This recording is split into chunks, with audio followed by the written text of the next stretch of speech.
Hi everyone, welcome to coastal Amma's kitchen. ಇವತ್ತು ನಾನು healthy ಆಗಿರುವಂಥ ನೆಲ್ಲಿಕಾಯಿ ಜ್ಯೂಸನ್ನು ಮಾಡ್ತಾ ಇದ್ದೀನಿ. ಇದರಿಂದ ನಮಗೆ ಡಯಾಬಿಟಿಸ್ ಹಾಗೆ ಏರ್ ಫಾಲ್ ಕಂಟ್ರೋಲ್ ಮಾಡ್ಬೋದು. ಹಾಗೆ ಸ್ಕಿನ್ ಗ್ಲೋಯಿಂಗ್ಗೆ, ಇಮ್ಯುನಿಟಿ ಬೂಸ್ಟ್ ಮಾಡಲಿಕ್ಕೆ ಇದು ತುಂಬಾ ಸಹಕಾರಿಯಾಗಿದೆ. ಇದರಿಂದ ನಮಗೆ ಸಾಕಷ್ಟು ಹೆಲ್ತ್ ಬೆನಿಫಿಟ್ಸ್ ಇದೆ. ಇದನ್ನು ಹೇಗೆ ಮಾಡೋದು ಅಂತ ನೋಡೋಣ. ಇಲ್ಲಿ ನಾನು ಒಂದು 2 ಮೀಡಿಯಮ್ ಸೈಜ್ ಇದು ನೆಲ್ಲಿಕಾಯಿನ ಸಣ್ಣ ಸಣ್ಣದಾಗಿ ಕಟ್ ಮಾಡಿಕೊಂಡು ಹಾಕೊಳ್ತಾ ಇದ್ದೀನಿ. ಹಾಗೆ ಒಂದು 10ರಿಂದ 12 ಕರಿಬೇವಿನ ಎಲೆ, ಒಂದು 1/4 ಇಂಚು ಗಾತ್ರದಷ್ಟು ಶುಂಠಿ, ಹಾಗೆ ಒಂದು 5ರಿಂದ 6 ಕರಿಮೆಣಸು, ಒಂದು 1/4 ಟೇಬಲ್ ಸ್ಪೂನ್ ಆಗುವಷ್ಟು ಆರ್ಗ್ಯಾನಿಕ್ ಬೆಲ್ಲದ ಪುಡಿನ ತಗೊಳ್ತಾ ಇದ್ದೀನಿ.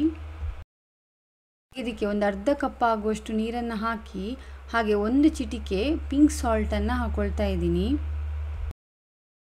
ಇವಾಗ ಇದನ್ನೆಲ್ಲ ಫೈನಾಗಿ ಬ್ಲೆಂಡ್ ಮಾಡ್ಕೋಬೇಕು. ಹೆಲ್ದಿ ಆಗಿರುವ ನೆಲ್ಲಿಕಾಯಿ ಜ್ಯೂಸ್ ರೆಡಿಯಾಗಿದೆ. ಇದನ್ನು ಪ್ರತಿದಿನ ಬೆಳಿಗ್ಗೆ ಖಾಲಿ ಹೊಟ್ಟೆಗೆ ಕುಡಿಯೋದ್ರಿಂದ ನಮ್ಮ ದೇಹಕ್ಕೆ ತುಂಬಾ ಒಳ್ಳೆಯದು. ಹಾಗೆ ನಾವು 1 ವಾರ ಪ್ರತಿದಿನ ಕುಡಿಯೋದ್ರಿಂದನೇ ಗೊತ್ತಾಗುತ್ತೆ ನಮ್ಮ ದೇಹದಲ್ಲಿ ಏನೇನು ಚೇಂಜಸ್ ಆಗ್ತಾ ಇದೆ ಅಂತ. ಹಾಗೆ ಇದು ಕುಡಿಲಿಕ್ಕೆ ಕೂಡ ತುಂಬ ಟೇಸ್ಟಿಯಾಗಿರುತ್ತೆ. ನೀವು ಕೂಡ ಒಂದ್ಸತಿ ಟ್ರೈ ಮಾಡಿ ನೋಡಿ. Thank you.